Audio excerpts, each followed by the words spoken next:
Assalamualaikum warahmatullahi wabarakatuh. Allahumma sholli ala Muhammad wa ali Muhammad. Saya pengen sedikit klarifikasi terkait video saya kemarin yang viral, yang melaknat Abu Bakar As-Siddiq, laknatullah alaih. Dan saya meminta maaf sebesar-besarnya untuk kepada umat Islam di Indonesia atau di luar sana, karena saya telah membuat kegaduhan, bahkan bisa membuat perpecahan di umat Islam ini. Dan saya dengan kesadaran penuh ingin meminta maaf untuk sedikit guyonan, sedikit jokes melaknat Abu Bakar, Umar, Utsman, Aisyah wa Hafsah finnar. Menurut saya segitu saja.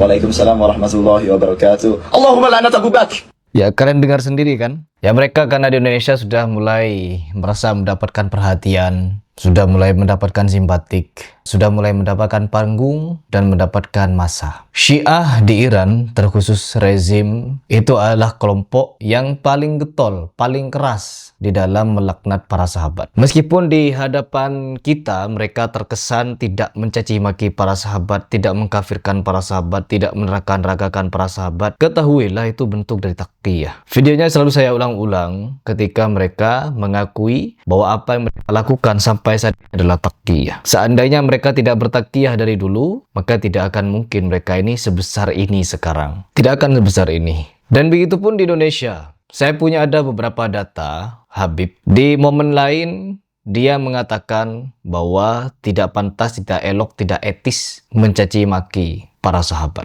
Membenci adalah sifat ataupun keburukan yang bisa melekat pada jiwa seseorang. Cabutlah kebencian yang ada di dalam hati. Namun di sisi lain, ada video dia yang dengan terang-terangan menyatakan bahwa pelaku pembunuh dari Fatimah adalah para sahabat. Tumbuh besar Al-Husain di Madinah, dan ketika ditinggal oleh ayahnya, ibunya, ketika Az-Zahra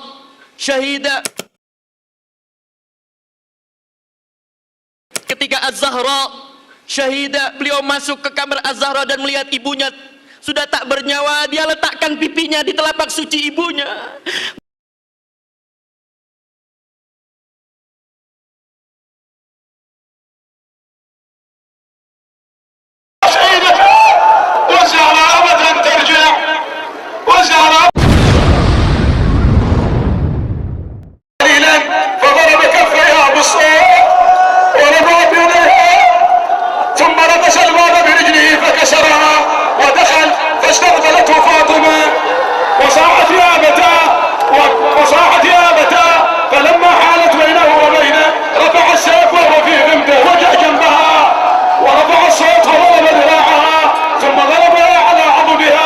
Artinya apa, teman-teman? Keyakinan Syiah yang sekarang kalian agung-agungkan itu, keyakinan Syiah Imamiyah ini ada karena dengan adanya fitnah kepada para sahabat. Dan bahkan saking mereka bencinya kepada para sahabat Nabi, mereka melakukan hal-hal propaganda. Dan saking mereka bencinya kepada para sahabat Nabi, mereka mengagungkan kuburan pembunuh Umar bin Khattab di Iran, yaitu kuburannya Abu Lu'lu'ah. Abu Lu'lu'ah yang dijuluki sebagai musuh Islam oleh para sahabat, bagi orang Syiah dia adalah pahlawan Islam. Dan bahkan di dalam doa mereka mau dikumpulkan dengan Abu Lu'lu'ah, orang Majusi yang pura-pura masuk Islam lalu menikam Umar bin Khattab. Begitu banyak fakta yang saya paparkan, tapi di Indonesia masih pura-pura tidak melihat. Ya, bahaya orang Syiah ini. Fahamnya itu berbahaya. Kenapa? Ketika mereka diajak dialog ilmu, di mana-mana mereka kalah. Dialog dengan Sunni, di mana-mana mereka kalah, teman-teman. Namun dengan itu, mereka menggunakan cara lain untuk meluaskan fahamnya. Ekspansi faham namanya, kata guru besar UIN Jakarta.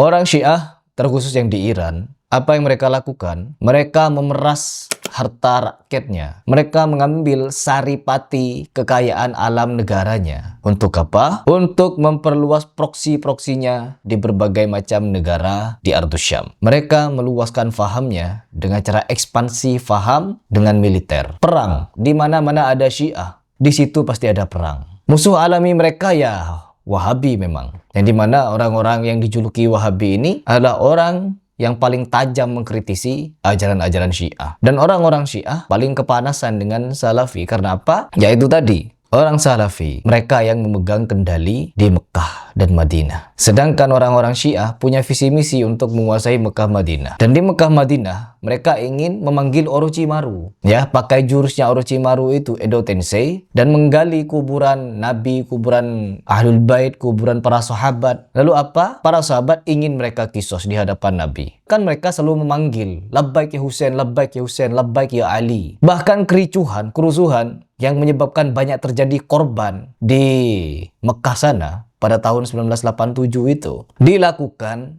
oleh para Syiah Iran yang datang ke sana dengan memprovokasi, teriak-teriak labbaik ya Husain rame-rame sampai akhirnya terjadi keributan.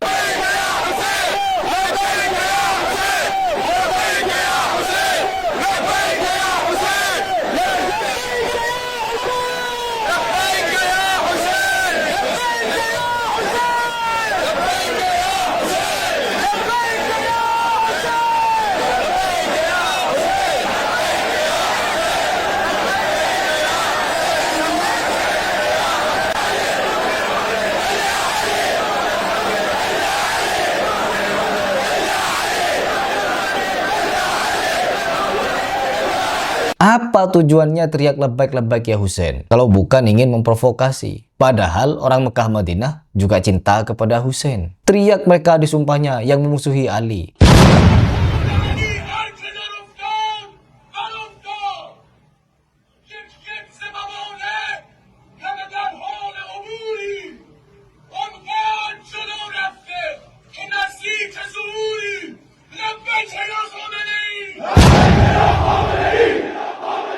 Tidak ada para umat muslim Sunni yang memusuhi Ali bin Abi Thalib. Malah mereka mengagungkan Ali bin Abi Thalib. Jadi faham-faham kebencian kepada para sahabat ini, itu adalah pondasi agama Syiah ini berdiri, teman-teman. Ketika mereka membunuh 1,5 juta umat muslim Sunni di Suriah, mereka menggunakan ikat kepala dengan tulisan labbaik ya Husain. Dan mereka mencincang tubuh manusia. كل واحد ماسك رشاش وحاطط ساطور على جنبه اليمين وساطور على جنبه الشمال والشعار هون لبيك يا حسين لبيك يا حسين. شوف شو عم يساووا وشردوا وذبحوا وفعلوا ما فعلوا. 1.5 مليون قتيل مسلم 1.5 مليون شهيد مسلم منهم طبعا فعلوا هذا بالاشتراك مع بشار الأسد وجماعته. Orang-orang Syiah yang terdiri dari berbagai macam aliansi militer dari Garda Revolusi Iran, Hizbus Syaiton, Bashar Assad, dan lain-lainnya itu, mereka membawa golok, membawa parang, memutilasi, membunuh anak-anak puluhan ribu, bahkan sampai ratusan ribu. Dan ratusan ribu pula pemuda-pemuda di Suriah mereka culik dan mereka bantai. Mereka peras darahnya dan mereka alirkan ke sungai-sungai. Ribuan perempuan, dari anak-anak, remaja, dewasa, mereka culik dan mereka perkosa lalu dibunuh. Bahkan pemerkosaannya itu seperti binatang mereka. Satu perempuan mereka perkosa berlima dan berulang-ulang setiap hari.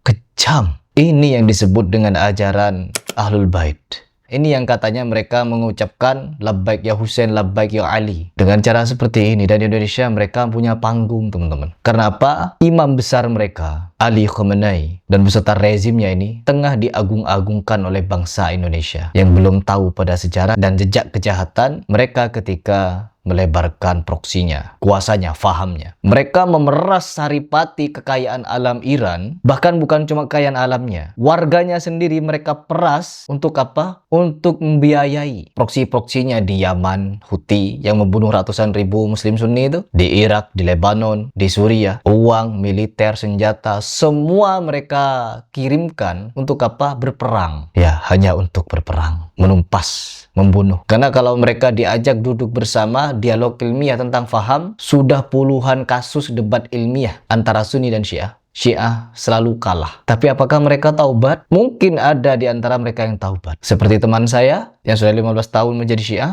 dia taubat. Lalu apa yang terjadi? Diburu dia. Jadi semoga kalian di sini bisa melek, teman-teman, dengan tingkah kejahatan orang-orang Syiah yang selama ini ketika mereka belum kuat, belum besar, belum banyak, diam-diam saja. Tapi ketika mereka banyak, seperti bocah-bocah di Indonesia ini, berani mereka untuk mencaci maki sahabat Nabi yang sangat-sangat dicintai Nabi.